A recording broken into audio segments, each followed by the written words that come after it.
I'm Ashley Martinez, 24 years old, and I thought I knew how entitled my sister could be. That Sunday afternoon at our family barbecue proved me wrong.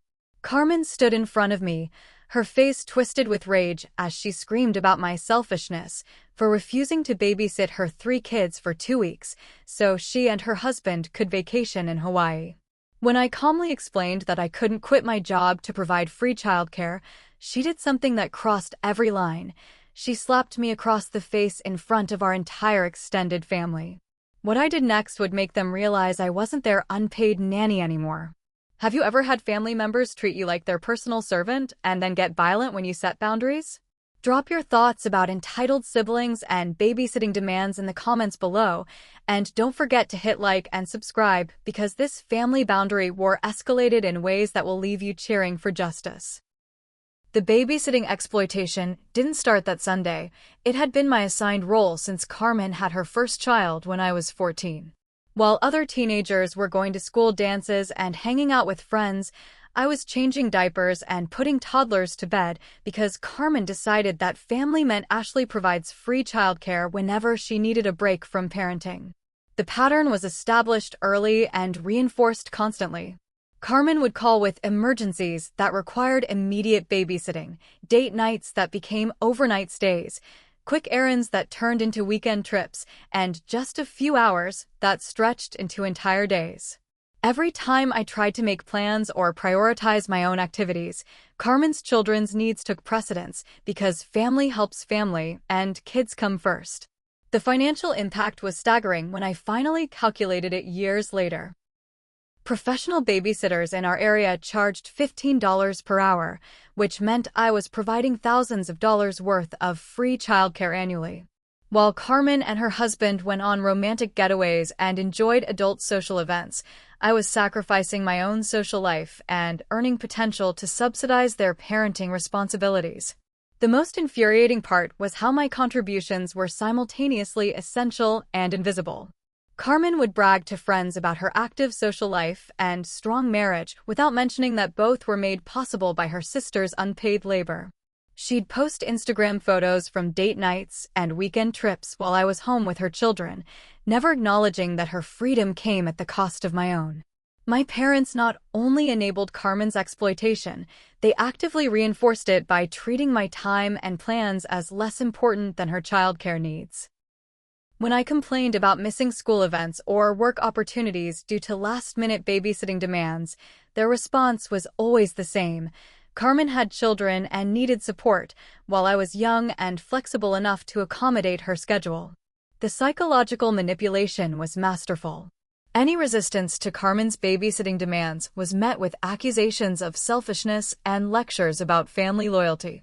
I was made to feel guilty for wanting to pursue my own interests instead of being constantly available as backup childcare for children I hadn't chosen to have. The demands escalated progressively as Carmen became more comfortable treating me as her personal nanny service. What started as occasional evening babysitting evolved into regular weekend responsibilities, overnight stays, and eventually expectation of multi-day coverage whenever she wanted to travel or attend adult events. By age 22, I was spending more time caring for Carmen's children than she was. My dating life was non-existent because potential partners quickly realized that my sister's children always took priority over our plans. My career advancement was limited because I couldn't take advantage of networking events or professional development opportunities that conflicted with Carmen's childcare needs. The breaking point had been building for months as Carmen's demands became increasingly unreasonable and her appreciation for my sacrifices disappeared entirely. She'd gone from asking for favors to demanding services, from temporary emergencies to permanent expectations, from grateful sister to entitled employer who didn't even pay for the labor she received. When Carmen announced her Hawaii vacation plans 3 weeks before the confrontation, I initially assumed she'd arranged proper childcare like any responsible parent would. The revelation that she expected me to take 2 weeks off work to provide unpaid babysitting was shocking in its entitlement and assumption that my career mattered less than her vacation desires. My graphic design work had finally started gaining traction with steady clients and project deadlines that couldn't be postponed for family babysitting duties. I'd worked too hard building my professional reputation to sacrifice it for Carmen's vacation convenience, especially when she'd never shown appreciation for the career opportunities I'd already missed while providing free childcare. The 3 weeks leading up to the confrontation were filled with escalating pressure tactics as Carmen realized I was serious about refusing her demands. Phone calls became more frequent and hostile. Family members were recruited to guilt-trip me into compliance, and Carmen's manipulation became increasingly desperate as her free babysitting solution threatened to disappear. But I'd finally reached the point where protecting my own interests mattered more than avoiding family conflict.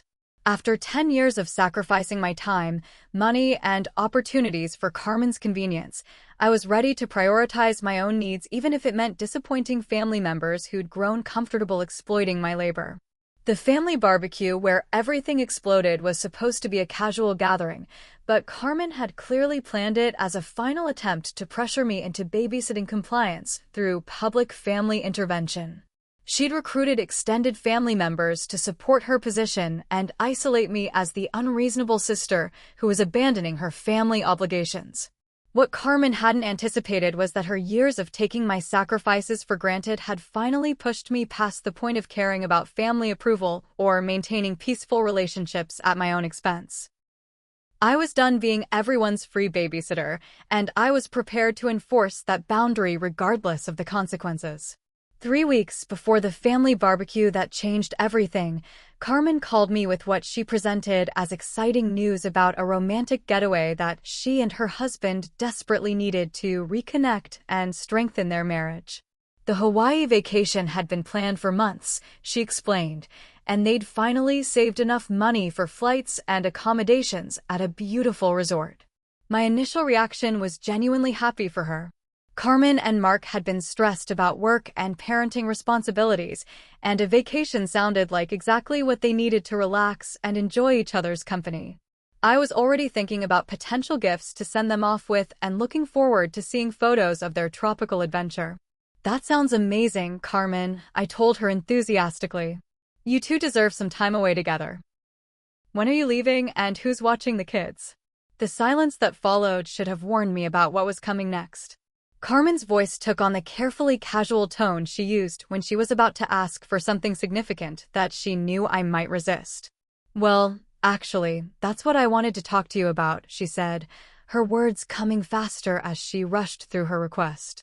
"We were hoping you could watch Emma, Jake, and Sophia for the 2 weeks we're gone. I know it's a lot to ask, but you're so good with them and they love spending time with their Aunt Ashley." The assumption embedded in her request was breathtaking. Carmen had booked a 2-week vacation to Hawaii without arranging childcare, simply expecting that I would be available and willing to provide free babysitting services that would allow her to enjoy her romantic getaway while I sacrificed my own time and income. "Carmen," I said carefully, trying to process the magnitude of her presumption, "I can't take 2 weeks off work to babysit. I have client deadlines and projects that can't be postponed. You'll need to hire professional childcare or arrange for someone else to help." Her response revealed how completely she misunderstood both my professional obligations and my willingness to continue serving as her unpaid nanny. "Ashley, it's not like your little graphic design hobby is a real job with a boss who's going to fire you. You work from home and make your own schedule. You can just rearrange things to help your family." The dismissal of my career as a hobby was insulting and revealing. Carmen genuinely believed that my work was less important than her vacation plans and that I should be willing to sacrifice professional commitments to accommodate her childcare needs without compensation or appreciation. "My work isn't a hobby, Carmen. It's how I pay rent and buy groceries. I have contracts with deadlines and clients who depend on my availability. I can't just disappear for 2 weeks because you want to go on vacation," I explained, my patience already wearing thin. But Carmen's entitlement was so complete that she couldn't accept my refusal as legitimate. "Oh, come on, Ashley. You've watched the kids plenty of times before. This is just for 2 weeks and then we'll be back and everything will go back to normal. It's not that big of a deal." The casual way she dismissed my concerns and minimized her request was characteristic of how Carmen had always treated my contributions to her family. Whether I was babysitting for 2 hours or 2 days, the inconvenience to my life was irrelevant compared to her needs and desires. I tried a different approach, hoping that financial reality might penetrate her entitlement bubble.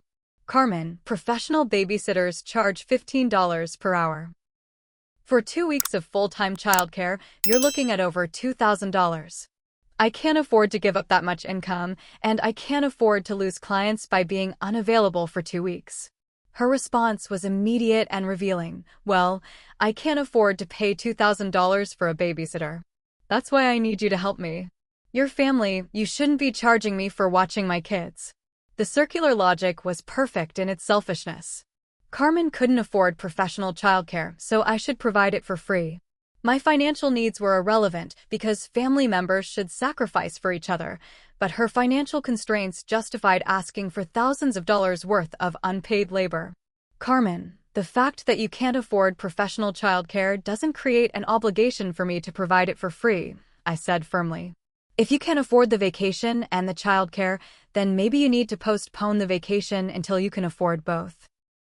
The suggestion that Carmen should adjust her plans based on her actual resources rather than her expectations of free family labor triggered an immediate escalation in her manipulation tactics. The reasonable discussion about scheduling conflicts became an emotional lecture about family loyalty and support. I can't believe how selfish you're being, she said, her voice shifting to the wounded tone she used when she wasn't getting her way. Mark and I have been planning this trip for months. We've already paid for everything. You know how hard it's been for us with 3 kids, and you know how much we need this time together. The guilt trip was classic Carmen, positioning her wants as desperate needs while painting my legitimate concerns as selfish obstacles to her happiness. The fact that she'd made vacation plans without securing childcare was reframed as my problem to solve through personal sacrifice. Our phone conversations over the following weeks became increasingly hostile as Carmen realized I was serious about refusing her demands. She recruited mom and dad to pressure me, organized extended family members to guilt-trip me about abandoning my sister in her time of need, and escalated her emotional manipulation to include tears and accusations of family betrayal. Ashley, I need you to understand that this vacation could save my marriage, she told me during one particularly manipulative call. Mark and I have been struggling, and this time together in Hawaii is our chance to reconnect. If you don't help us, you could be responsible for destroying our family. The manipulation was so transparent it was almost insulting. Carmen was making me responsible for her marriage problems while demanding that I sacrifice my career and income to solve issues that were entirely her responsibility to address. But the most revealing aspect of our conflict was Carmen's complete inability to understand why I would refuse her request. She genuinely couldn't comprehend that my work commitments, financial needs, and personal boundaries were legitimate reasons to decline providing free childcare for her vacation. The 3 weeks of escalating pressure culminated in the family barbecue confrontation, where Carmen decided that public humiliation and family intervention would succeed, where private manipulation had failed. She was about to learn that years of taking my sacrifices for granted had finally pushed me beyond the reach of guilt trips and family obligations. The family barbecue was Carmen's carefully orchestrated final attempt to force my compliance through public pressure and extended family intervention. She'd clearly spent the week before the gathering recruiting allies and preparing talking points about my selfishness and abandonment of family obligations during her time of need. I arrived at my parents' house expecting a normal family gathering, but immediately sensed the tension and staged quality of the interactions. Extended family members who usually greeted me warmly were giving me concerned looks and awkward hugs that suggested they'd been briefed on the family crisis that needed their intervention to resolve. Carmen waited until after dinner, when everyone was gathered in the backyard with full stomachs and relaxed attention, to launch her public campaign. The timing was deliberate. She wanted maximum audience impact and minimal opportunity for me to escape the family pressure she was about to deploy. Everyone, I need to talk about something that's been really stressing me out, Carmen announced, her voice carrying the wounded tone she'd perfected over years of manipulation. Ashley knows that Mark and I have been planning a vacation to Hawaii for months, and we really need this time together to work on our marriage. The setup was masterful in its presentation. Carmen positioned herself as the struggling wife and mother who desperately needed support from her family, while I was implicitly cast as the person standing in the way of her happiness and marital harmony. The kids love spending time with their Aunt Ashley, she continued, looking directly at me with expectant eyes, and I thought it would be natural for her to watch them while we're gone.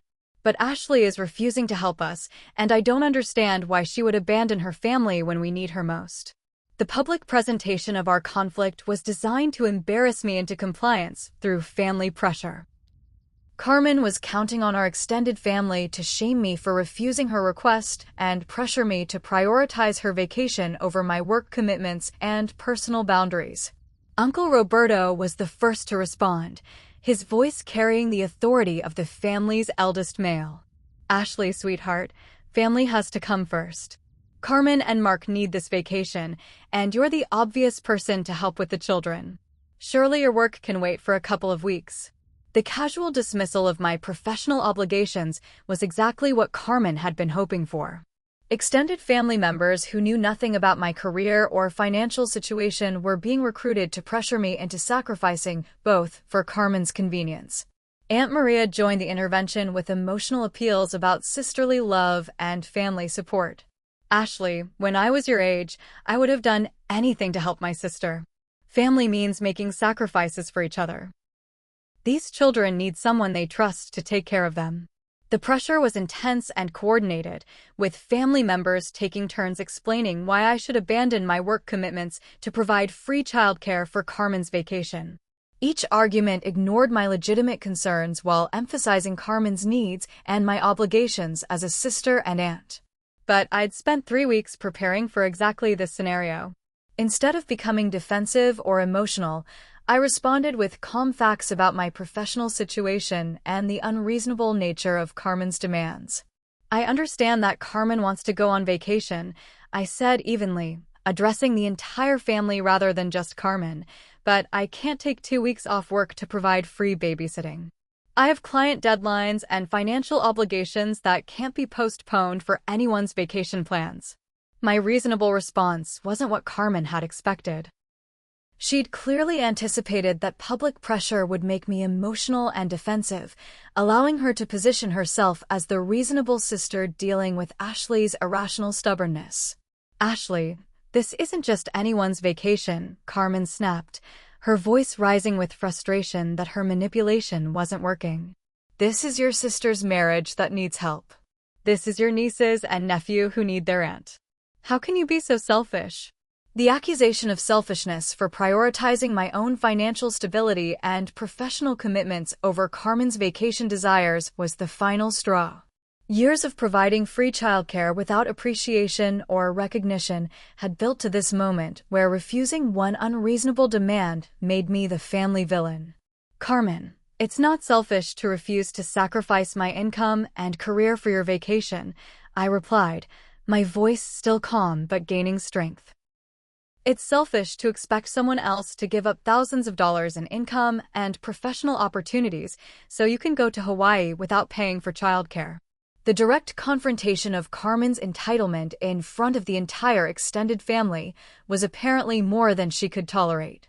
Her manipulation tactics had failed, her public pressure campaign wasn't working, and I was refusing to be shamed into compliance. That's when Carmen did something that crossed every line of acceptable behavior. She stood up from her chair, walked directly to where I was sitting, and slapped me hard across the face in full view of our shocked family members. The sound of the slap was followed by complete silence as everyone processed what had just happened.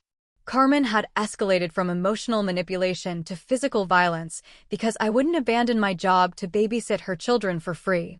"Maybe that will knock some sense into you," Carmen said, her voice shaking with rage. "Maybe now you'll understand that family obligations are more important than your little art projects." The physical assault and the dismissal of my career as little art projects was the moment I realized that no amount of boundaries or reasonable discussion would ever earn me respect from Carmen. She saw me as her personal servant whose time and labor belonged to her whenever she decided she needed them. Standing up slowly and touching my cheek where her handprint was still visible, I looked around at the family members who were staring in shock at Carmen's violence. Some looked horrified, others seemed uncomfortable, and a few appeared ready to minimize the assault as a family disagreement that got out of hand. "Carmen," I said with absolute calm, "you just assaulted me because I won't quit my job to babysit your children for free. That tells me everything I need to know about how much you respect me and value our relationship." The clarity of the moment was startling. After years of feeling guilty about disappointing Carmen and failing to meet her expectations, I suddenly understood that our relationship was built on her exploitation of my labor and my acceptance of being treated as less important than her wants and needs.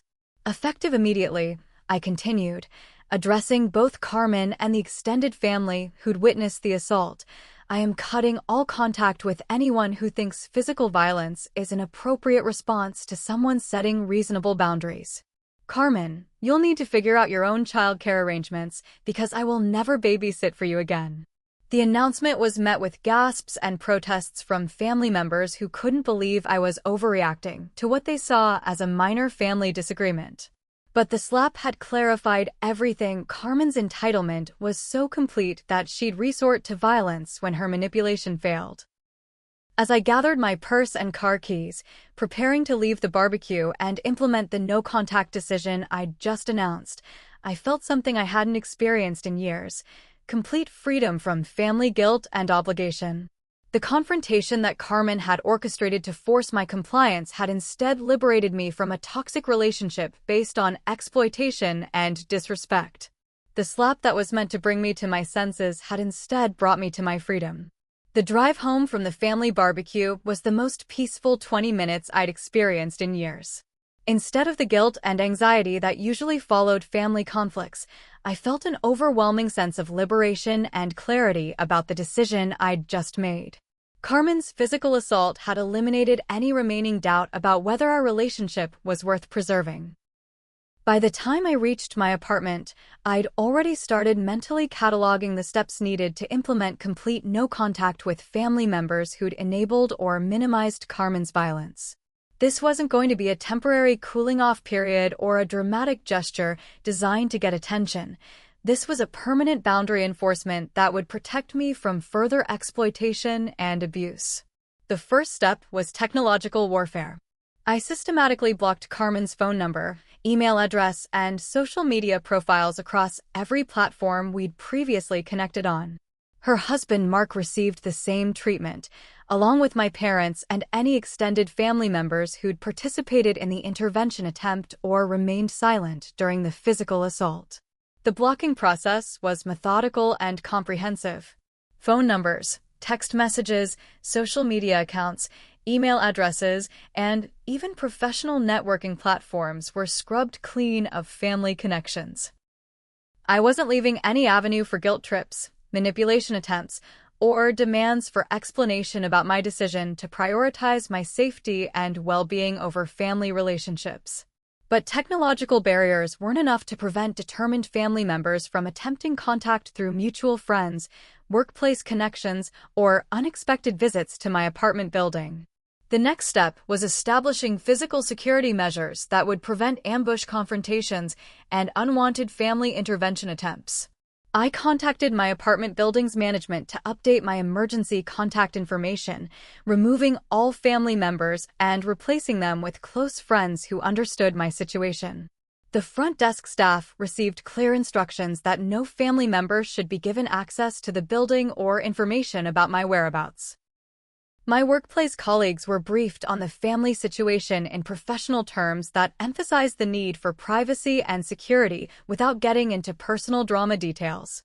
I've had to cut contact with some family members due to ongoing harassment and threats, I explained to my supervisor.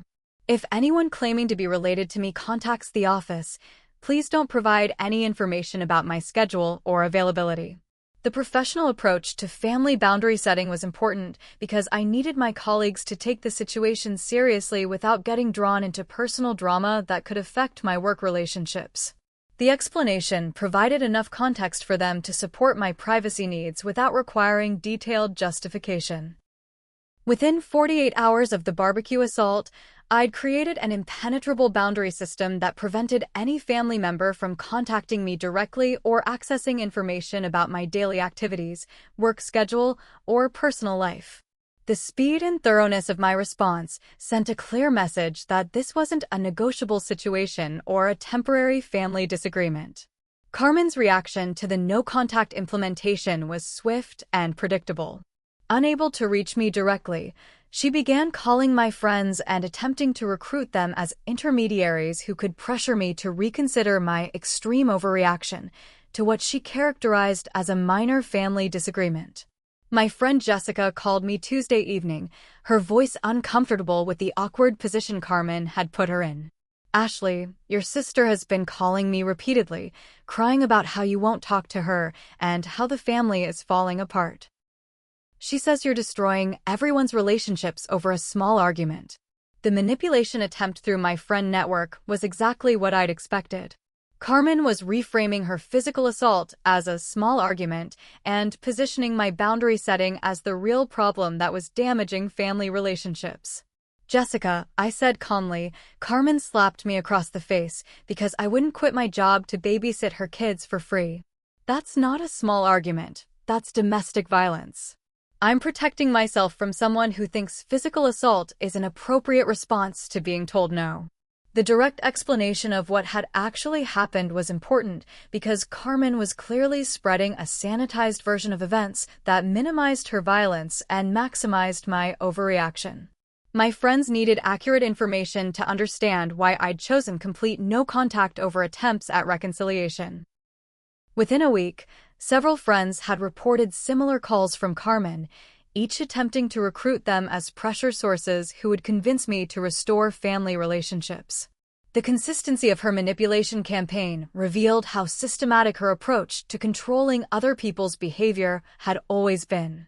But Carmen's desperation was becoming obvious as the Hawaii vacation departure date approached, and she realized that her free babysitting solution had permanently disappeared. The expensive reality of professional childcare was forcing her to confront the true cost of the services I'd been providing without compensation for years. My friend Marcus, who worked in childcare services, provided devastating insight into Carmen's situation when she contacted him for babysitting recommendations. "Ashley, your sister called asking about emergency childcare for 3 kids under 10 for 2 weeks. When I quoted her industry rates, she hung up immediately. She had no idea how expensive professional babysitting actually is. The financial reality check was exactly what Carmen deserved. For years, she'd taken thousands of dollars worth of free childcare for granted while dismissing my career and financial needs as less important than her convenience. Now she was discovering that professional childcare was expensive precisely because the work I'd been doing had real economic value. Have you ever cut contact with toxic family members who treated you like their personal servant? When you realized that their love was actually just exploitation disguised as family obligation. Share your experiences with family no-contact decisions in the comments below, because what happened next proved that sometimes the most loving thing you can do is refuse to enable someone's abusive behavior.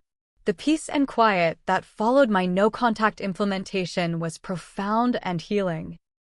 Without constant babysitting demands, guilt trips, and family drama consuming my mental energy, I was able to focus entirely on my work and personal goals for the first time in years.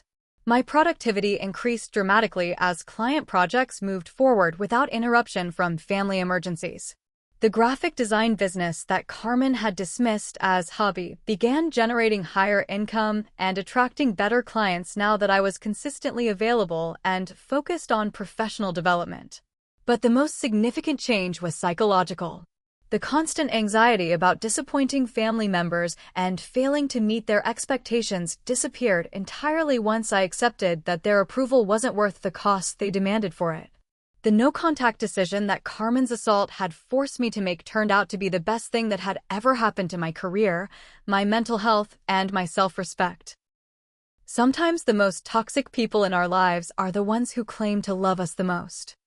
Carmen's Hawaii vacation was scheduled to depart in 10 days when she realized that my no-contact decision wasn't a temporary tantrum or negotiating tactic. It was a permanent boundary that had eliminated her free babysitting solution forever. The financial reality of professional childcare costs was forcing her to confront the true economic value of the services she'd been taking for granted for years. The first sign of Carmen's desperation came through my friend network, as she began calling people I barely knew in attempts to find someone who could pressure me into reconsidering my position. College acquaintances, former coworkers, and distant friends received emotional phone calls about family relationships and the importance of forgiveness. My former college roommate, Lisa, called me laughing about Carmen's recruitment attempt. Ashley, some woman claiming to be your sister, called me crying about how you're destroying your family over babysitting disagreements. She wanted me to convince you to call her, but honestly, she sounded completely unhinged. The description of Carmen as completely unhinged was accurate and revealing. Her manipulation tactics were becoming increasingly desperate and transparent as she realized that her usual emotional weapons had lost their effectiveness once I'd established clear boundaries and stopped caring about family approval. But Carmen's most revealing desperation came through her attempts to recruit our elderly grandmother as an intermediary. Grandma Rosa, who was 83 and lived in a nursing home, received multiple visits from Carmen with elaborate stories about family feuds and ungrateful sisters who'd abandoned their obligations. Grandma Rosa called me directly, her voice confused and concerned. "Mija, Carmen came to visit me crying about some big fight with you about babysitting. She says you won't help her with the children and the family is very upset. What is happening?" The manipulation of our elderly grandmother was particularly cruel because Carmen knew that Grandma Rosa's memory wasn't reliable and that she could be easily convinced to pressure me with guilt about family unity and respect for elders. "Grandma," I explained gently, "Carmen hit me because I wouldn't quit my job to babysit for free while she goes on vacation. I'm protecting myself from someone who thinks violence is okay when she doesn't get her way." The silence that followed my explanation was profound as Grandma Rosa processed the information that directly contradicted everything Carmen had told her. "She hit you?" "Carmen hit her own sister." "Yes, Grandma. She slapped me across the face in front of the whole family because I said no to babysitting," I confirmed, giving her the facts that Carmen had carefully omitted from her version of events. Grandma Rosa's response was immediate and decisive. "Mija, you don't hit family. You don't hit anyone, but especially not family. Carmen was wrong, and you were right to protect yourself." The conversation with Grandma Rosa revealed how extensively Carmen had been lying to family members about the circumstances of our conflict, presenting herself as the victim of my unreasonable stubbornness rather than acknowledging her role in escalating the situation to physical violence. Carmen's desperation reached new heights when she began contacting my clients directly, attempting to convince them that I was going through personal problems that might affect my work quality and reliability. The boundary violation was staggering. She was actively trying to sabotage my career because I wouldn't provide free babysitting for her vacation. My client Sarah Chin called me immediately after receiving Carmen's call. "Ashley, someone claiming to be your sister called saying you're having a family crisis and might not be able to meet your project deadlines. She suggested I should find backup designers in case you can't deliver." What's going on? The sabotage attempt was so outrageous that it crossed from family manipulation into criminal interference with my business relationships. Carmen was literally trying to destroy my livelihood because I'd refused to sacrifice it for her convenience. "Sarah, that's my sister trying to pressure me into babysitting by threatening my career," I explained, maintaining professional calm despite my fury at Carmen's escalation. "She hit me when I refused to quit work for 2 weeks to watch her kids, and now she's trying to destroy my business relationships as revenge." Sarah's response was immediate support and professional solidarity. "That's completely unacceptable. Should I document this call in case you need evidence of harassment? And don't worry, your work speaks for itself, and I trust you completely." The client sabotage attempt backfired spectacularly as other business contacts began calling to report similar harassment and offer support.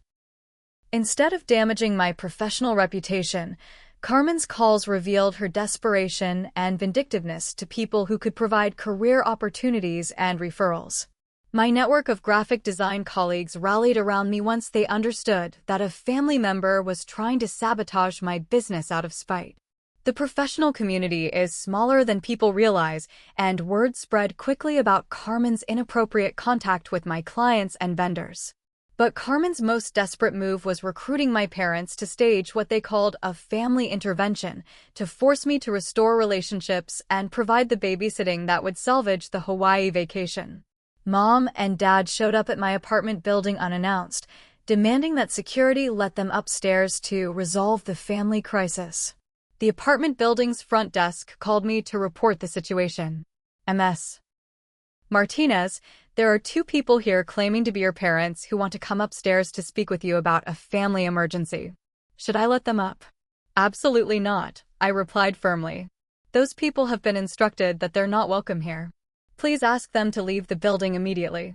The security staff handled the situation professionally, informing my parents that I'd requested no contact and that they needed to leave the property. But their attempt to bypass my boundaries through building security revealed how seriously they were taking Carmen's childcare crisis. Dad called my work phone later that day, apparently believing that I'd answer professional calls even if I was blocking personal contact. Ashley, this is your father. You need to stop this childish behavior and help your sister. Family doesn't abandon family over minor disagreements. The characterization of Carmen's physical assault as a minor disagreement revealed how completely my parents had bought into her victim narrative. They were prioritizing her vacation convenience over my safety and boundaries. Dad, Carmen hit me because I wouldn't quit my job to babysit for free, I said clearly. That's not a minor disagreement. That's domestic violence. I'm protecting myself from someone who thinks assault is acceptable when she doesn't get her way. His response was immediate minimization and blame shifting. Ashley, you know Carmen was just frustrated. She didn't mean to hurt you. She needs your help, and you're being vindictive and selfish. The conversation revealed that my parents had completely accepted Carmen's narrative that her violence was justified frustration and that my boundary setting was vindictive punishment rather than necessary self-protection. But the most telling aspect of their intervention attempt was the complete absence of concern for my well-being or acknowledgement that Carmen's behavior had been inappropriate. They were focused entirely on restoring family harmony by pressuring me to accept abuse rather than addressing the person who'd committed assault. Carmen's final desperation play was a social media campaign designed to publicly shame me into compliance while generating sympathy for her abandoned sister narrative. She posted emotional messages about family loyalty, sisterly love, and the importance of supporting each other through difficult times. The Facebook posts were masterfully manipulative, presenting her as the devoted mother and wife who just needed family support while painting me as the cold sister who'd abandoned her family over petty disagreements. The comment section filled with sympathy for Carmen and criticism of my heartless behavior. But Carmen made a crucial mistake by including details that revealed the truth about our conflict to people who could do basic math. She posted about needing help with childcare for her Hawaii vacation, mentioned that I'd refused to babysit, and complained about the expense of professional childcare services. Several mutual friends began questioning why Carmen expected free 2-week babysitting and why she'd planned a vacation without arranging childcare first. The financial aspects of her demands became obvious to people who understood that professional babysitting was expensive because the work had real economic value. My friend Jennifer posted a comment that shifted the entire narrative. Wait, you expected Ashley to quit her job for 2 weeks to babysit for free while you vacation in Hawaii? And when she said no, you're calling her heartless. That sounds pretty entitled to me. The comment opened floodgates as other people began questioning Carmen's version of events and pointing out the unreasonableness of her expectations. The social media campaign that was supposed to shame me into compliance instead exposed her entitlement to public scrutiny. Within 72 hours, Carmen's posts were generating more criticism of her behavior than support for her position. People who'd initially sympathized with her abandoned sister narrative began asking uncomfortable questions about why she thought family members should sacrifice their careers for her vacation convenience. The social media backfire was devastating to Carmen's victim narrative and revealed to our extended social circle that she was the problem in our family relationship, not me. Public opinion shifted decisively against her once people understood the full context of her demands and my refusal. As the Hawaii departure date approached with no childcare solution, Carmen was forced to confront the reality that her free babysitting arrangement was permanently over. The vacation that she'd planned around my assumed availability would either be canceled or would require expensive professional childcare that she apparently couldn't afford. The financial crisis that Carmen faced was entirely of her own making. She'd built her vacation plans around exploiting family labor without considering what would happen if that exploitation was no longer tolerated. The true cost of the services I'd been providing for free was finally being revealed through professional childcare quotes that matched my annual contribution to her family's convenience. But more importantly, Carmen was learning that consequences exist for people who treat family members as unpaid servants and resort to violence when their demands are refused. The isolation she was experiencing was the direct result of behavior choices that had finally pushed her exploitation beyond the boundaries of acceptable family relationships. The desperation campaign that was supposed to restore Carmen's access to free childcare had instead revealed her entitled behavior to everyone in our social circle and extended family network. Sometimes the most toxic people expose themselves when their usual manipulation tactics stop working. 6 months after the slap that ended our relationship, Carmen's life had unraveled in ways that perfectly illustrated the long-term consequences of treating family members as unpaid servants and resorting to violence when refused. The Hawaii vacation had been canceled when she couldn't afford professional childcare, but that financial loss was just the beginning of her problems. My friend network provided regular updates on Carmen's situation through mutual social connections, and the picture that emerged was of someone who'd never learned to function without exploiting others' labor and generosity. Without my free babysitting services, Carmen was struggling to maintain the active social life and romantic relationship that had been funded by my sacrificed time and opportunities. The most immediate consequence was financial. Professional childcare for 3 children was costing Carmen approximately $600 per week. Money she'd never budgeted for because my free services had made those expenses invisible. The annual cost of replacing my unpaid labor was over $30,000, a sum that immediately strained their household budget beyond sustainability. Mark, Carmen's husband, was reportedly frustrated with the childcare expenses and the social isolation that resulted from their inability to afford regular date nights and adult activities. The marriage that Carmen had claimed needed the Hawaii vacation to survive was facing new pressures from financial stress and the reality of actual parenting responsibilities. "Your sister and her husband have been fighting constantly," my cousin Isabella told me during one of our coffee meetings. Mark is angry about the money they're spending on babysitters, and Carmen is angry that they can't do anything fun anymore. They're basically trapped at home with the kids because they can't afford to go out. The irony was perfect and predictable. Carmen had slapped me for refusing to provide free childcare, and now she was discovering that the alternative was either paying market rates or staying home with her own children. The freedom and social life she'd enjoyed for years had been subsidized by my unpaid labor. But the financial consequences were just the beginning. Carmen's reputation within our extended family and social circle had been permanently damaged by the revelation of her entitled behavior and resort to violence when her demands were refused. Family members who'd previously seen her as a devoted mother and sister were reassessing years of interactions with new understanding. Aunt Maria, who'd initially supported Carmen during the barbecue intervention, called me to apologize for her role in pressuring me to accept unreasonable demands. "Ashley, I didn't understand how much you'd been doing for Carmen or how badly she'd been treating you. When I added up all the babysitting you've provided over the years, I realized she's been taking advantage of your generosity. The apology was gratifying, but also revealed how effectively Carmen had hidden the extent of her exploitation by presenting each babysitting request as an isolated favor rather than part of a systematic pattern of taking advantage of my availability and generosity. Extended family members were sharing their own stories of Carmen's entitled behavior now that the dynamic had been exposed. Cousin Roberto admitted that Carmen had pressured him to lend her money multiple times, always with sob stories about temporary financial difficulties that required family assistance. "She never paid me back," Roberto confided. "And now I understand that she probably never intended to. She sees family members as resources to be used when she needs something." The pattern was becoming obvious to people who'd previously made excuses for Carmen's behavior. She'd been systematically exploiting family relationships for financial support, free labor, and emotional caretaking while giving nothing back except guilt trips and manipulation when her demands were refused. My parents' relationship with Carmen was also deteriorating as they began to understand the financial and social consequences of enabling her entitled behavior for years. Without my unpaid childcare services, Carmen was constantly calling them for emergency babysitting, money for childcare expenses, and emotional support for her marital problems.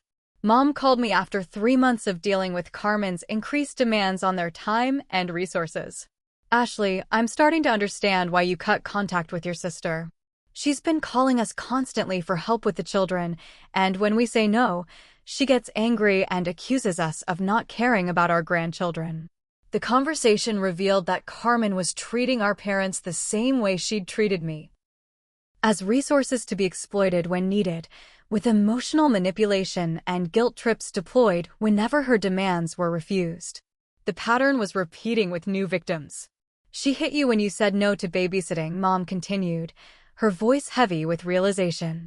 "And now she's getting angry with us when we can't drop everything to watch the kids. I think you were right to protect yourself from her behavior." The acknowledgement from Mom was validating and long overdue. Carmen's treatment of me hadn't been an isolated incident or a moment of frustration. It was part of a consistent pattern of entitled behavior that emerged whenever she didn't get what she wanted from family members. But the most significant consequence for Carmen was social isolation within our extended family and friend network. People who'd initially sympathized with her victim narrative were distancing themselves as they recognized her entitled behavior and manipulative tactics. My cousin Jessica had stopped inviting Carmen to family gatherings after Carmen had demanded that Jessica provide free catering for her children's birthday parties. "She expects everyone to subsidize her lifestyle," Jessica explained. "And when you say no, she makes you feel guilty for not supporting family." The social isolation was particularly difficult for Carmen because she'd built her entire identity around being the center of family attention and support. Without constant validation and assistance from relatives who'd grown tired of her demands, she was facing the reality of functioning independently for the first time in her adult life. My career, meanwhile, had flourished without the constant interruptions and obligations that had limited my professional development for years. The graphic design business that Carmen had dismissed as unimportant had grown significantly once I could focus entirely on client needs and business development. The promotion to art director at a prestigious marketing firm came 9 months after cutting contact with Carmen. The position required availability for client meetings, travel, and project deadlines that would have been impossible to maintain while providing regular free babysitting services. "Your portfolio and professional dedication really impressed the partners," my new supervisor explained during the promotion meeting. "Your availability and responsiveness to client needs sets you apart from other candidates we considered." The career advancement that Carmen's demands would have prevented was now funding a lifestyle that included my own vacation plans, professional development opportunities, and financial security that had been impossible when I was subsidizing her childcare needs with thousands of dollars worth of unpaid labor annually. But the most satisfying consequence was psychological. The constant anxiety about disappointing family members and failing to meet their expectations had disappeared entirely once I accepted that some people's approval wasn't worth the cost they demanded for it. The freedom to make decisions based on my own needs and goals, rather than family manipulation, was transformative. Without Carmen's constant demands and guilt trips consuming my mental energy, I was able to focus on building relationships and opportunities that enriched my life rather than draining it. 6 months after the slap that ended our toxic relationship, Carmen was discovering that actions have consequences and that family members aren't obligated to tolerate abuse just because it comes from relatives. The sister who'd expected unconditional support regardless of her behavior was learning that respect and assistance must be earned through reciprocal treatment. Sometimes the most loving thing you can do for someone is refuse to enable their destructive behavior, even when that refusal costs you relationships with people you care about. Carmen's isolation was the natural consequence of treating family members as resources rather than people worthy of respect and consideration. 1 year after the slap that liberated me from a toxic family dynamic, I was sitting in my new downtown apartment, planning my own vacation to Europe with my boyfriend Jake. A trip funded by the career success that would have been impossible if I'd continued sacrificing my professional opportunities for Carmen's childcare demands. The contrast between my thriving life and Carmen's continued struggles was a daily reminder of why boundary setting had been necessary for my well-being. The promotion to senior art director had come with a salary increase that allowed me to move into a beautiful one-bedroom apartment with city views and modern amenities. The financial security I'd gained by refusing to subsidize Carmen's lifestyle with thousands of dollars of unpaid labor annually had transformed my quality of life in ways I was still discovering. But the most significant change was relational. Jake, who I'd met at a professional networking event 6 months earlier, was someone who celebrated my career success rather than seeing it as an obstacle to serving family obligations. Our relationship was built on mutual respect, shared goals, and genuine appreciation for each other's achievements. "I love that you prioritize your work and personal goals," Jake told me during one of our weekend getaways to wine country. "It's incredibly attractive to be with someone who knows her worth and doesn't let people take advantage of her generosity." The healthy relationship dynamic was everything I'd been unable to develop while serving as Carmen's unpaid nanny and family mediator. Jake supported my professional ambitions without expecting me to sacrifice them for his convenience, and he contributed equally to our shared expenses without assuming I should pay more because I happened to earn more. Our engagement, which Jake had proposed during a romantic dinner at my favorite restaurant, was being planned without any input or interference from family members who'd previously treated my life choices as group decisions requiring their approval. The wedding would celebrate our partnership and commitment without the drama and manipulation that had characterized every family gathering for years. But Carmen's story was evolving in directions that revealed both the consequences of her entitled behavior and her capacity for growth when faced with unavoidable reality. The financial struggles and social isolation that had followed my no-contact decision had apparently triggered some genuine self-reflection about her treatment of family members. My friend Marcus, who still occasionally encountered Carmen at community events, reported that she'd started therapy to address what she described as anger management issues and family relationship problems.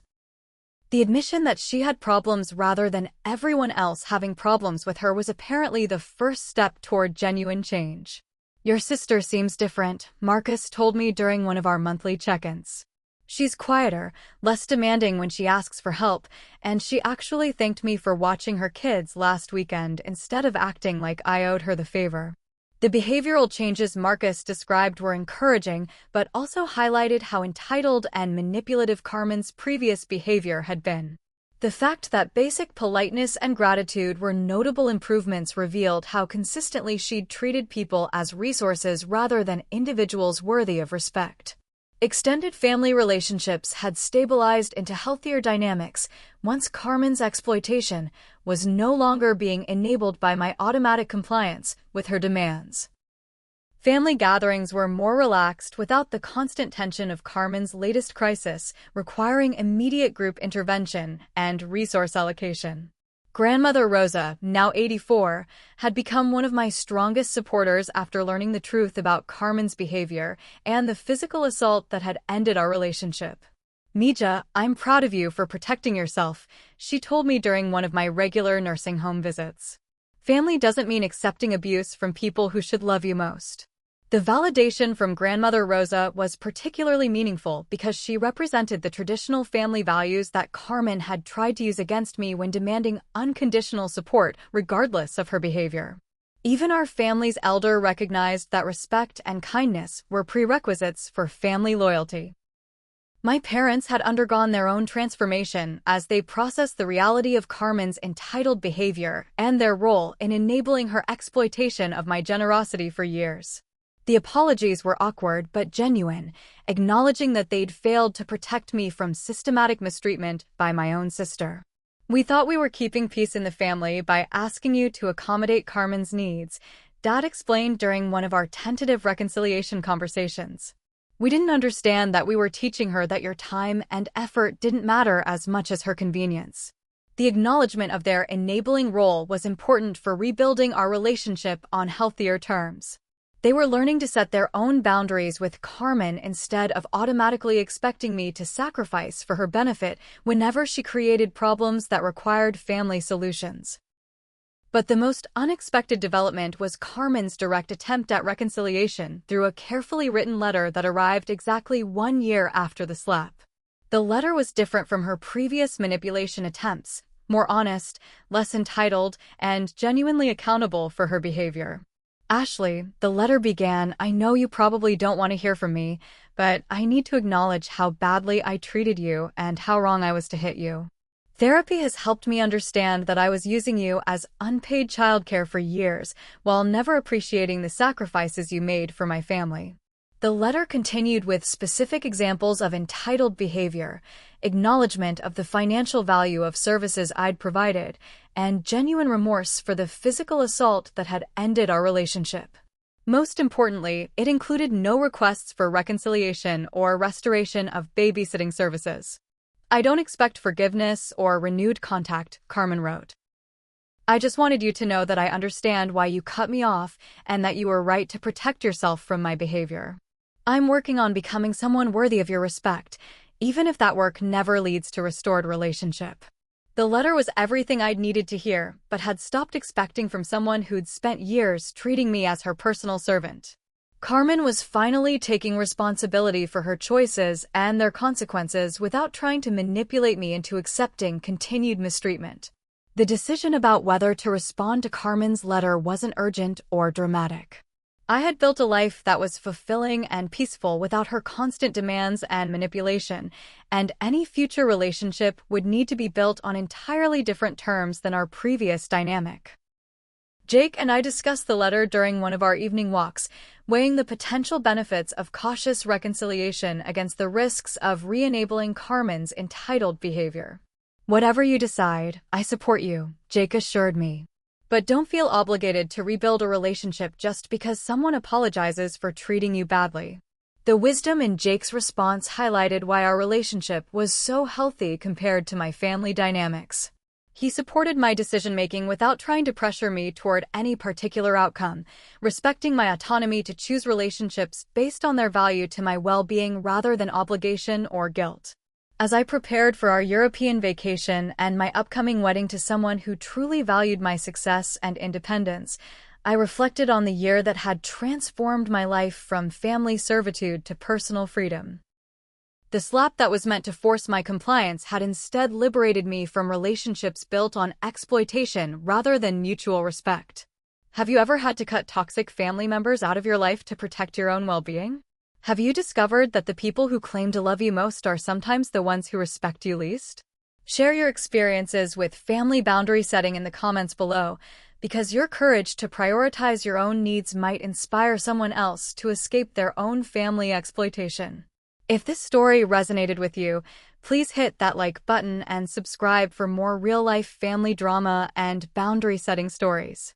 Share this video with anyone who needs to hear that it's okay to refuse family demands that require you to sacrifice your own goals and well-being, and that sometimes the most loving thing you can do is stop enabling someone's entitled behavior.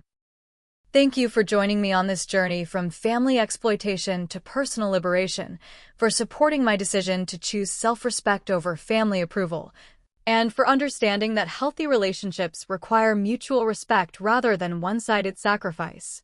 Here's to building lives where our time and energy belong to us, where our success is celebrated rather than exploited, and where we have the courage to walk away from any relationship that requires us to diminish ourselves for someone else's convenience.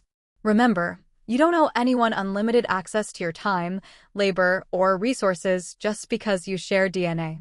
You deserve relationships that enhance your life rather than draining it. Trust your instincts, protect your boundaries, and never apologize for refusing to be someone's unpaid servant, even when that someone is family. The sweetest freedom isn't revenge or punishment. The sweetest freedom is building a life so fulfilling and peaceful that toxic people's absence feels like a gift rather than a loss. Sometimes the most powerful thing you can do is simply refuse to play games that were designed for you to lose and walk away toward people and opportunities that actually value what you have to offer.